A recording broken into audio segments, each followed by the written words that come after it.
Full alert status ng Bureau of Fire Protection sa epekto ng habagat at paghahanda sa bagyong Dante at Emong. Ating pag-uusapan kasama si Director Jesus Fernandez, ang hepe ng Bureau of Fire Protection.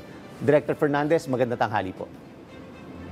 Opo, magandang tanghali po at magandang tanghali sa lahat ng mga viewers po ng PTV4. Una po sa lahat, ano po ang ibig sabihin kapag nakataas ang full alert status ng BFP? Ang full alert status po, na tinatawag namin sa Bureau of Fire Protection, ay lahat po ng ating mga personnel ay kinol natin sa active duty at pinareport po natin sa ating mga fire station. Simula pa po nung Friday last week ay nagdeklara ng ating opisina ng full alert status para mayroong mga personnel na pwede nating i-deploy in times na kailanganin natin ng mga rescue operations o yung clearing operations o yung mga evacuation ng ating mga kababayan. Director Fernandez, ilang porsyento po dun sa nabanggit yung personnel ang nakadeploy para dun sa response operations? Kasi obviously, sunog pa rin po yung main mandate o yung pag-apula. Pero ano po yung bilang ng personnel natin na nakalaan po para sa rescue at response operations? Sa kasalukuyan po, meron tayong 37,689 personnel na nakadeploy po. Ito po ay binubuo ng mga personnel na natin na nakadeploy sa fire station na may 31,435. Meron din po tayong mga special rescue force na 2,649. Ito po yung dinedeploy natin using our rescue vehicles. At meron pong mga EMS personnel natin na 3,605 na ito po yung na personnel naman po ng mga ambulansya po natin. Ano-ano naman po ang kagamitan ang naka-preposition para sa mga operasyon at sa anong mga rehiyon po ang pinaka-tinututukan ngayon ng BFP?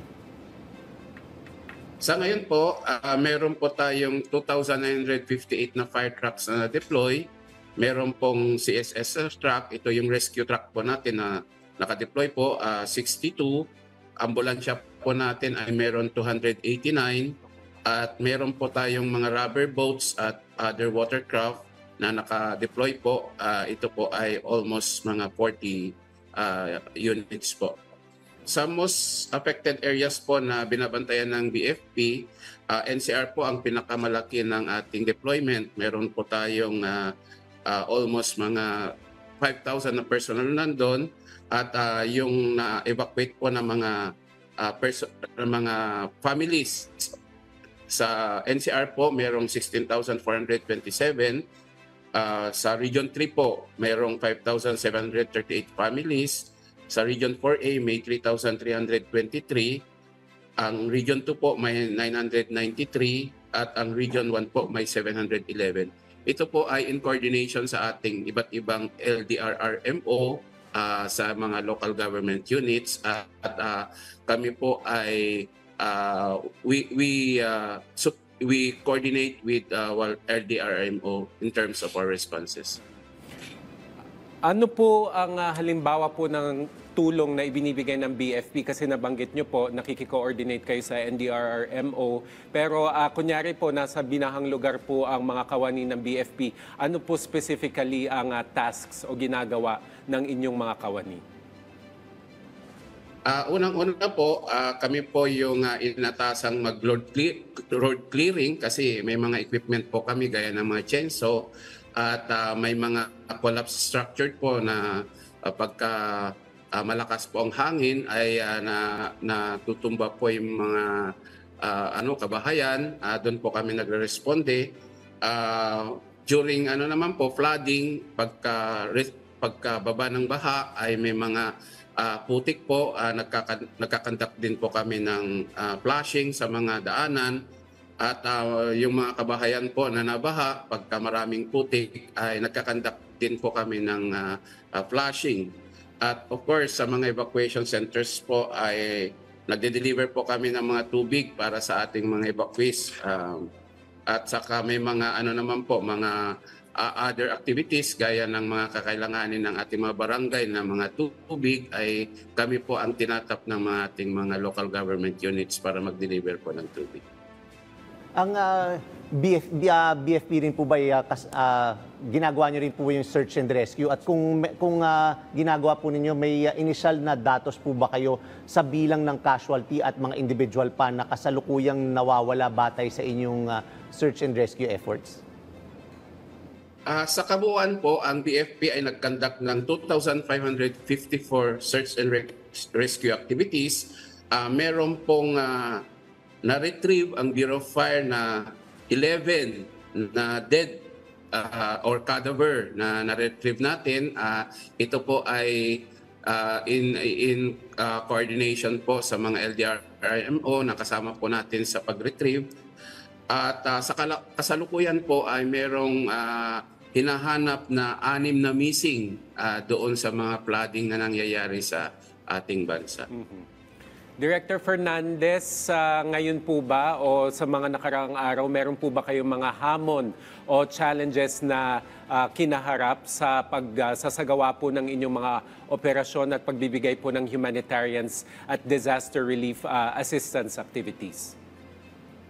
Opo, dahil po sa patuloy na pag-ulan ay siyempre na aantala po yung pagbigay natin ng mga rescue operations sa ating mga kababayan, lalong-lalo na po kung mataas na po yung tubig baha, ay kakailangan natin na talaga ng mga equipment na pang rescue sa kanilang mga tahanan.